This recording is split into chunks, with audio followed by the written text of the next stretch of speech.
Hello, very good evening to everyone. How are you guys? I hope that everyone is happy, everyone is good.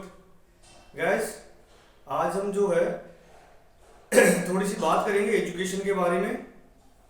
वो इसलिए करेंगे कि आज जो है राजस्थान की जो आरबीएससी है उसके उसने 12th क्लास के बच्चों का जो है बोर्ड का रिजल्ट दिया है, जिसमें बहुत सारे बच्चों का जो ये जनरली पाया जाता है और ये जब से पाया जाता है जब हम स्कूलिंग में थे तभी से हम लोगों ने मैंने भी ऑब्जर्व की ये चीज़ें।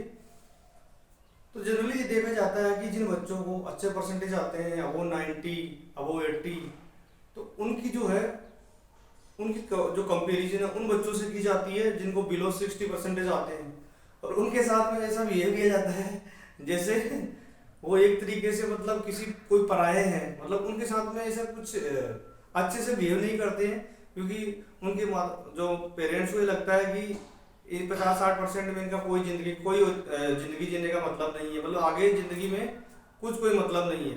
तो ये जो चीज़ें हैं, ये कंपैरिजन करने की चीज़ें हैं, वो नहीं होनी चाहिए मुझे लगता है, क्योंकि बहुत सारे एग्जाम्पल्स ऐसे देखे मैंने ज़िंदगी में जिनमें 50-60% जो एग्जाम जो 12th बोर्ड में या 10th पे फेल भी आए हुए हैं, वो भी बच्चे सिविल सर्विसेज के एग्जाम निकाले आगे जाके। तो जिंदगी का आगे कुछ पता नहीं है कि किस दिशा में करवट ले सकती है लाइफ में। तो गाइज ये हम लोग ये नहीं बोल सकते कि हमें ज़िंदगी जो है उसमें यूं में अपने बच्चों का दूसरे बच्चों के साथ में कंपेरिजन करना चाहिए। क्यों? क्योंकि हर एक जो बच्चा है अपने आप में यूनिक है। For example our personality is different from another people, है ना। जैसे मेरी पर्सनैलिटी किसी दूसरे से डिफरेंट है और किसी दूसरे बच्चे की दूसरे पर्सन की किसी और से डिफरेंट है, तो इसलिए कुछ भी नहीं करना चाहिए। तो हमारी एजुकेशन का जो फॉल्ट है, जो फीडबैक है, जो शॉर्ट कमिंग्स है, वो मुझे ये लगता है कि सबसे पहले तो हमारी एजुकेशन जो है वो परसेंटेज ओरिएंटेड एजुकेशन टू जो है लर्निंग बेस्ड एजुकेशन होनी चाहिए, जिसमें हमें ये तय करना है कि इसमें किस टाइप का सिलेबस जो करिकुलम है वो तैयार होना चाहिए। फॉर एग्जाम्पल जैसे हमारी एजुकेशन में दिल्ली गवर्नमेंट की तरफ से कुछ दिनों पहले एक करिकुलम बनाया गया था, जिसमें एक जो लेक्चर होता था वो हैप्पीनेस लेक्चर होता था। ये बहुत ज़रूरी है, क्योंकि जो है जैसे स्कैंडिनेवियन कंट्रीज है, फिनलैंड, स्वीडन, उनमें इन कंट्रीज में ऐसे जो एजुकेशन दी जाती है बिहेवियरल एजुकेशन, जिसको हम बिहेवियरल बोल सकते हैं, जो आजकल की जो ज़िंदगी है उससे रिलेवेंट कि वास्तविकता में क्या चल रहा है, वैसी एजुकेशन होनी चाहिए बच्चों के लिए। तो ये जो एजुकेशन है वो बिहेवियरल बेस्ड एजुकेशन है, वो भी हमारे करिकुलम में शामिल करना चाहिए, इंक्लूड करना चाहिए। तीसरा जो पार्ट ये है कि देखो हमारी गवर्नमेंट ने बहुत सारे प्रोग्राम चलाए हैं, जैसे स्किल डेवलपमेंट। हालांकि स्किल डेवलपमेंट तो इम्पोर्टेंट है क्योंकि रोजगार के लिए, एम्प्लॉयमेंट के लिए, लेकिन क्या हमें सिर्फ एजुकेशन सिर्फ स्किल के लिए लेना चाहिए? हमारे मन में कभी क्वेश्चन नहीं होता कि स्किल तो सिर्फ रोबोट के पास में भी होती है, रोबोट के पास में भी एप्टीट्यूड होता है, but we people differentiate from the robots and from जो है non living beings because we have emotions, empathy and compassion for other beings, है ना। तो इंसान जो है वो उनका इंसान में और रोबोट में फर्क क्या है कि इंसान जो है उसमें एम्पैथी भी है, इमोशंस भी है। दैट्स वाई हमारी जो एजुकेशन सिस्टम में है वो एथिकल जो है नॉर्म्स इंक्लूड किए जाने चाहिए, जो है एथिकल वैल्यू जिसको बोलते हैं हम लोग, जो धीरे धीरे डिमिनिश्ड हो रही है, कम होती जा रही है। क्यों? क्योंकि हमारी एजुकेशन में सिर्फ स्किल की बात करते हैं, ना कि वैल्यूज की।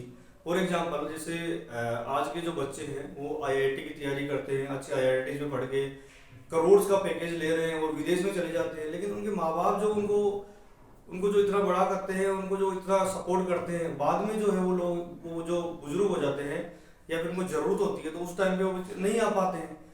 तो उस टाइम पे उनको ये लगना चाहिए कि सिर्फ earning money is not the everything.